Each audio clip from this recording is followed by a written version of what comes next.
Welcome to the first episode of Teacher's Time. My name is Thabo Mohlala from the Teacher newspaper. In this program, we'll be talking to teachers about some of their best teaching practice in classroom situations. Today, we are here at Reagile Primary School. We'll be talking to Samukelelisiwe Msiza, who's one of those best teachers. Come, let's join her and see how she does it.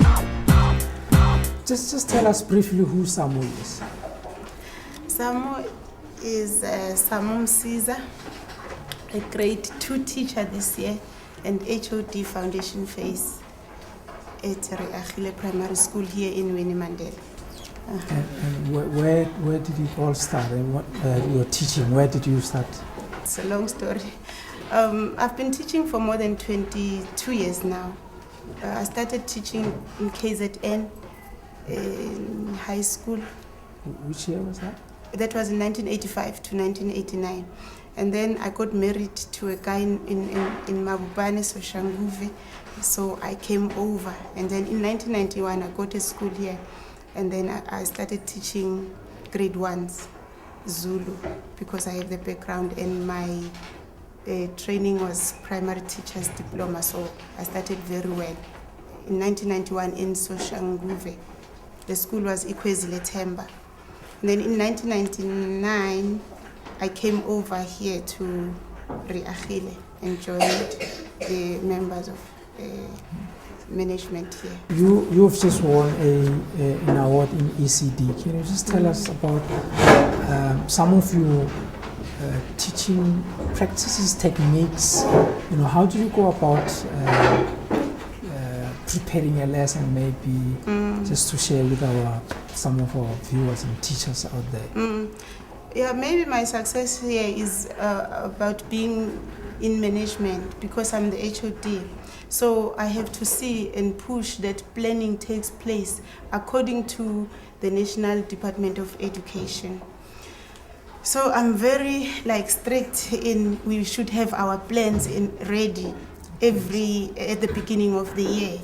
So with this school, it's a bit challenging because we've got more learners than the previous school that I had.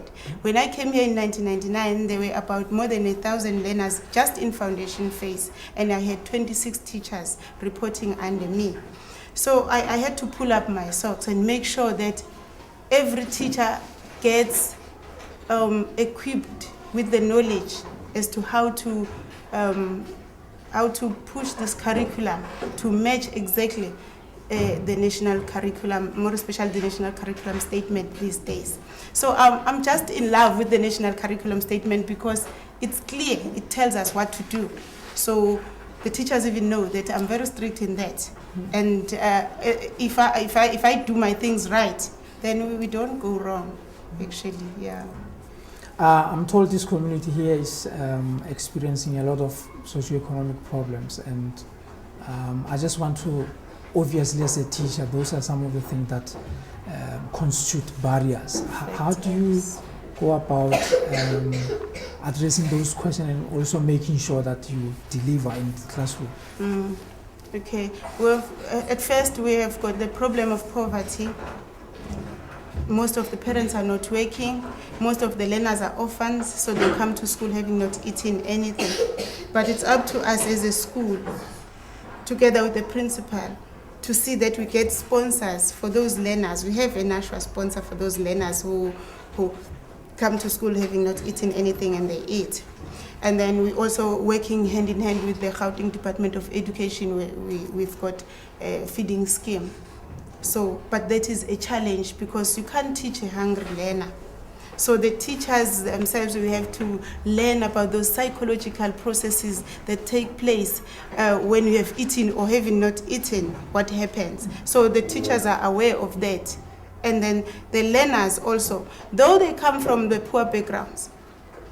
In the morning, I was talking to them about eating those, those cheap Zimba chips. So they have the money, that little money that they have, but let them use it. So we teach them that they should buy at least fruits so that there's something in their tummies and not these things that will make them sick. Sam, wamaza Sam? Yes, ma'am. Wamthanda? Yes, ma'am. Wamthanda? Yes, Fundis. Mfundisani? Yes, Fundis amagama, neighbor. Neighbor. We've spoken with Samu, as she's popularly known. Now let's hear what her colleagues have to say about her. Hlengi, as I said, can you tell us more about your colleague, Samukelelisiwe Msiza? She just won in the category of early childhood development during last year's National Teaching Awards. Can you just briefly tell us what kind of a person she is? She's just so dynamic because he's working with 28 teachers in a foundation phase and is helping grade 1s, grade 2s and the grade 3s. She's the one who's helping us when we have learning barriers. Okay, like if the child cannot, she was performing good, then it just drops. all of a sudden. Yes, all of a sudden it drops. Then we go to her, and then we go to the parents. Yes, find out. And as our community, it's terrible in our community.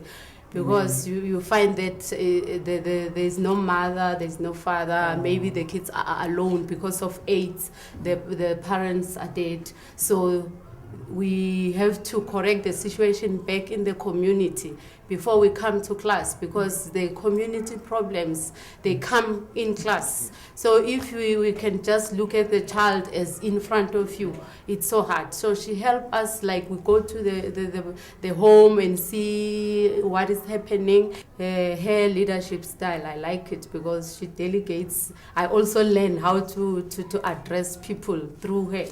So I think she deserves the reward, the award that she got last year. Umfundisa umembani? Sam. Sam. Yes. Umfundisa umemsam. Amagama. So when she came in with the foundation phase issues, we had a new curriculum then. And then I started noticing that she's a specialist. She understood really how to treat younger learners from grade 1 up to grade 3.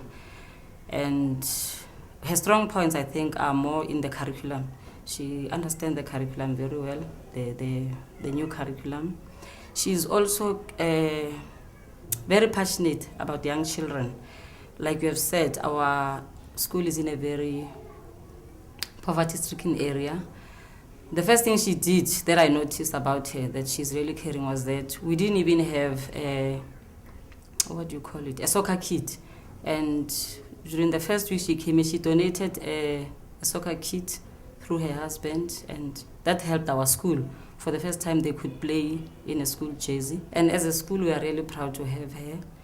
And we have also, when we analyze our results, we have noticed that all the learners that go through grade 3 to grade 4, they come excelling. And then the problem just there when they start at grade 4, the problem starts in, which shows that we need someone who is very strong like her in grade 4, because it's a bridge when they bridge to grade 5.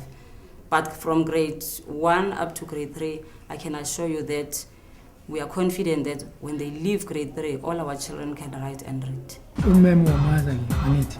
Yes. Wamthanda. Yes. Why? Wamthanda. Uyasifundisa. Wenzani? Uyasifundisa. Umfundisani? Amagama. Amagama. Folks, that will be the end of today's episode. Join us next time for another exciting episode of Teacher's Time. Thanks.